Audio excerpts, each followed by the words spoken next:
bisa jual ya. iya. Tapi kalau ini kan bagus dibandingin yang lain. Dibandingin yang lainnya kan bagus sekali juga. Oh gitu ya. Makanya kita harus serius. Retail. Jadi kalau sekarang kita ada pengembangan bisnis ke kafe mas. Nah ini salah satu booth yang memang mewakili kafe kita, representatif kafe kita. Nah si Walini ini, teh ini kan macam-macam ya, ada black tea, green tea, white tea, dan oolong. Nah ini bisa dimix dengan daun-daunan, dried flower sama dried fruit. Jadi kalau sekarang itu memang pengembangan bisnisnya ke sana. Jadi yang anak-anak muda senang gitu, kita coba ikuti ke arah sana. Oke, ciri khasnya apa sih teh Walini? Kalau teh Walini ini yang pasti sih kualitasnya paling bagus. Itu asli Asli produk kita semua. dari Kalau kita kan perkebunan. di Jawa Barat ya, di Jawa Barat ini ada 19 perkebunan. Jadi Walini itu satu merek yang di blend dari berbagai macam pabrik seperti itu. Jadi kita dari kita sendiri mas. Baik.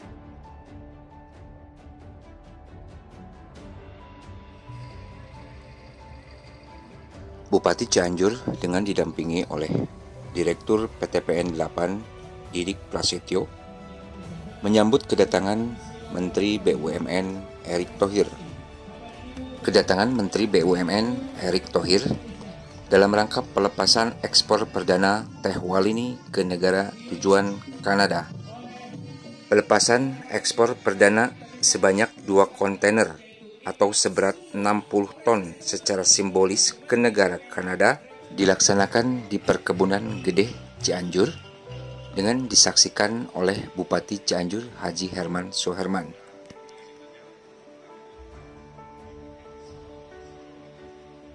Ini insya Allah teknologi tertinggi yang ada di Indonesia, bahkan greenhouse-nya bisa mengangkat otomatis Pak Menteri nanti dalam malam hari, di siang hari dia akan tutup otomatis. Sudah bisa kita atur kan convection dan teh sirup gitu. Nah, kita juga sudah lakukan ekspor. Menteri BUMN Erick Thohir melakukan kunjungan kerja di wilayah Kabupaten Cianjur di 3 titik lokasi kegiatan. Salah satunya adalah di PTPN 8 Gede, Kabupaten Cianjur.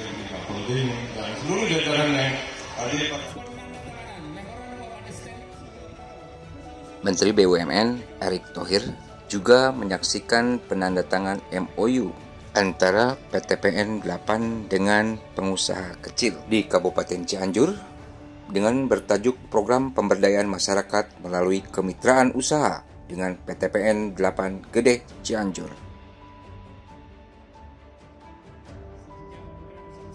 Sementara itu, Menteri BUMN Erick Thohir mengapresiasi kerja PTPN yang sebelumnya merugi dan saat ini mendapatkan untung, namun upaya tersebut harus masih ditingkatkan karena PTPN masih mempunyai utang sebesar 41 triliun rupiah.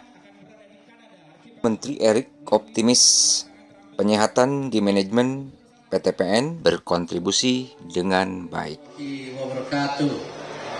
Sampurasun. Ibu saya orang Majalengka tapi anaknya nggak bisa bahasa Sunda, ayah ini. Mohon maaf, tapi kalau dengar yang ngomong bahasa Sunda 70% ngerti. Cuman kalau bicaranya nggak bisa. Tapi tentu itulah keindahan daripada Indonesia, di mana kita mempunyai suku, bangsa, dan bahasa yang berbeda-beda, tetapi menjadi sebuah kekuatan. Nah, disinilah kenapa juga penting kita bersama-sama membangun kesejahteraan tidak hanya untuk PTPN-nya, tetapi untuk warga sekitarnya harus lebih baik. Masa dari tahun 1648 sekarang 2020 gitu-gitu aja. Ya. Masa dari tahun 1648 sampai sekarang hasilnya gitu-gitu aja. Nah, karena itu sejak awal saya mendorong transformasi yang ada di PTPN. Transformasi total PTPN tidak hanya di PTPN 8, PTPN 3 dan seluruh PTPN. Kenapa? Yang namanya perkebunan itu sekarang sudah berubah. Tidak hanya mengandalkan yang namanya alam, yaitu tanah, matahari, dan lain-lainnya. Tetapi sekarang yang namanya perkebunan itu harus bisa diintervensi dengan teknologi. Diintervensi dengan riset. Artinya apa? Banyak tumbuhan yang tadinya tidak bisa tumbuh di sebuah negara, tetapi dengan riset dan teknologi, apalagi Indonesia yang tanahnya subur, tumbuhan apapun insya Allah bisa. Untuk lahan-lahan yang di bawahnya, yang jumlahnya kurang 5.000 lebih ya 5.000 lebih, tidak apa dikerjakan.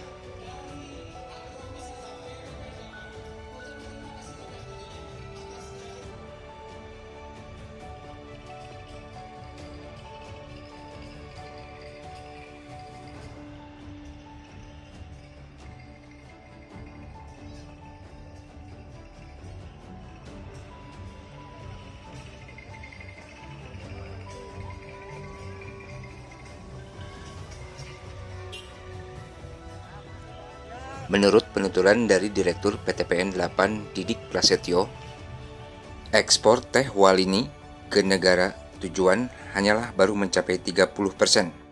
Dan inilah hasil wawancara reporter Bela Negara News Taufik Winata dari Perkebunan Gede Cianjur.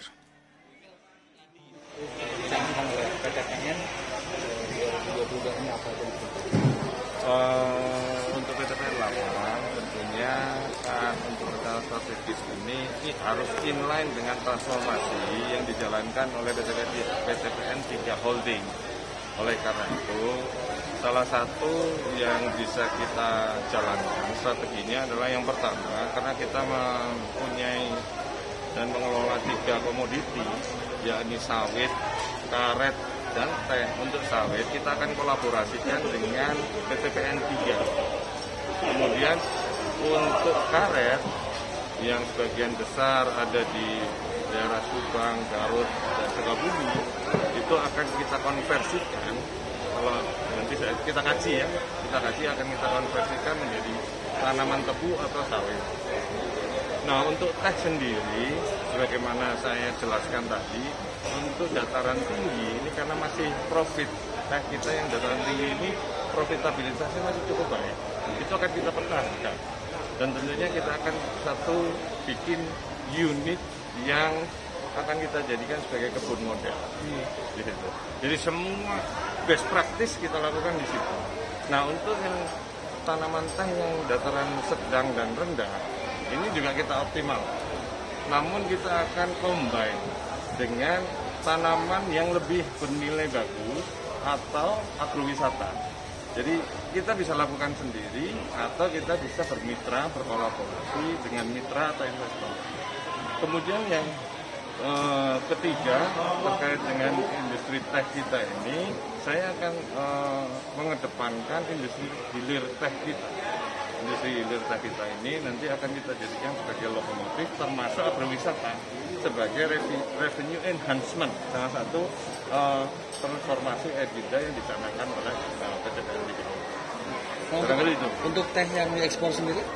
Teh yang diekspor sendiri kan itu sebagian besar dari teh yang kita punya di dataran tinggi itu karena nilainya cukup tinggi, itu bisa kita ekspor. Berapa banyak, Pak? Berapa banyak ini ekspor? Ada 31 kontainer di kemarin ini. Yang lain 1 kontainer ke Kanada. Jadi ini pengiriman kedua dari 2 kontainer. Total berapa banyak? Berarti, kalau 1 kontainer itu 24 kilo ya kira-kira hampir 60 ton lah ya. 60 ton ke Kanada. Selain ke Kanada, rencana di tahun ini kemana aja, Pak? Sementara ini kita buka di Kanada dulu. Nanti sambil jalan kita akan cari pasar yang baru. Jadi karena ini digunakan di sana di modern market. Jadi semacam pasar-pasar modern di Kanada. Jadi bukan teh yang bagus juga, tapi yang teh sudah Hilir industri kemasan. Kemasan. Iya. Kemasan. Ada keunggulan dibandingkan jenis lain yang lain? Nah, ini pasti. Kalau saya sih kita kan sudah punya nama dari dulu yang kalau rasanya setnya itu. Menurut saya itu cukup daya saing kita cukup tinggi. Selain ke Kanada, mungkin merambah ke Eropa, ke dunia lain. Ini nanti akan kita coba setelah tentunya kita juga akan buka pasar gitu. Jadi tahun ini targetnya selain yang 2 kontainer itu berapa banyak lagi, Pak? Untuk ekspor sih kita berharap ya tadinya sekarang ini kan dari total produksi kita yang kita produksi 30.000 itu sekarang ini 70% lokal, 30% lokal ekspor. Kita berharap bisa terbalik nanti. Dari perkebunan PTPN 8 Gedeh Cianjur, Taufik Pinata, Bila Negara News melaporkan.